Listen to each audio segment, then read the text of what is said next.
ka dubi yadda nake cikin rayuwar ƙazanta da kayana a yayyage, riga a yayyage, wando a yayyage, ba takalmi ina yawo. Amma yanzu dubi jikina yadda nake fes ina yawo kamar yadda kowa yake yawo. Ka zo ka koma karatu, ka ci gaba da karatu don gina ma rayuwarka, ka samu kai ma ka zama wani, sai dai a zuciyar ka a ce ka bana.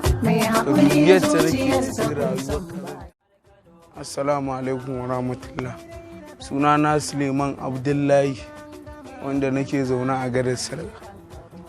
Na zo ne in faɗi kaɗan daga cikin abubuwan alkhairin da Malam Inuwa wayayen ya ganni a cikin jagaliya, ina cikin jagaliya na rayuwa.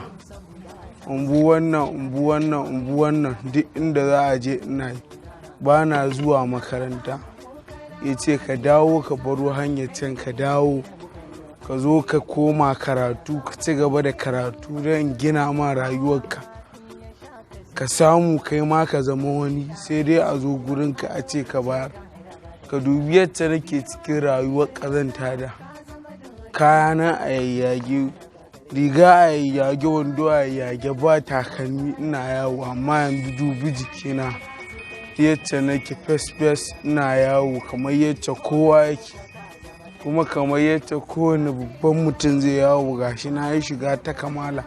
Don haka Allah ya ji kan mahaifinsa, Allah ya biya mai bukatunsa, Allah ya saka mai da alheri. Wannan mutumin shi ya dace da zama a gwamnan Kano, saboda shi ya san mutuncin matasa, shi ke so ya gina rayuwar ɗan adam ya karatu ya zama wani, ya kasance mutum ya zama babba har ana yabansa. Wannan shi yake so ɗan adam ya karatu, kuma shi ya kamata albarkan Muhammadu Rasulullahi, daraja annabi da alkur'ani ya zama gwamnan Kano don Muhammadu Rasulullahi. Salamu alaikum, na gode.